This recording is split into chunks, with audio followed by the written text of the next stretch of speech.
नमस्कार शेतकरी मित्रांनो. अ, मी राहुल बोरगुडे आपल्या IPL बायोलॉजिकल लिमिटेड या तळावर आपलं सहर्ष स्वागत करतो.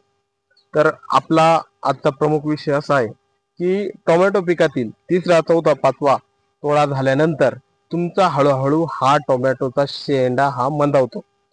म्हणजे जी पाहिजे अशी ती शेंडा चालत नाही, कारण खाली आपल्या बरेचसे टोमॅटोची साईज जास्त असल्यामुळे, टोमॅटोची संख्या जास्त वाढल्यामुळे तुमचं नक्कीच तिथपर्यंत तुमचा हा अन्नद्रव्याचा साठा हा पोहोचत नाही.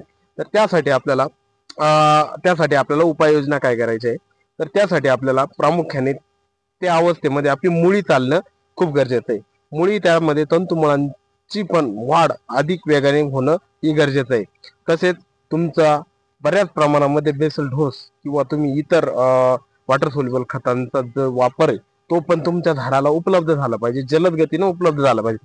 त्यासाठी तुम्ही काय केलं पाहिजे? तर तंतुमळांची वाढ तसेच अन्नद्रव्य अपटेकसाठी तुम्हाला व्हॅम-HD हा मायक्रोरायझा आपल्याला सोडायचा आहे.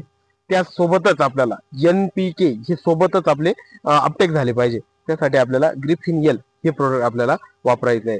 तर ते आपल्याला एकरी ग्रिफिन एल हे 1 लिटर, तसंच व्हॅम-HD हे प्रोडक्ट आपल्याला 100 ग्रॅम असं आपल्याला वापरायचं आहे. जेणेकरून आपला शेंडा हा चालू राहील, तसेच सगळा झाडाची ग्रोथ चांगली होत राहील आणि साईज शेवटपर्यंत आपल्याला अडचण येणार नाही.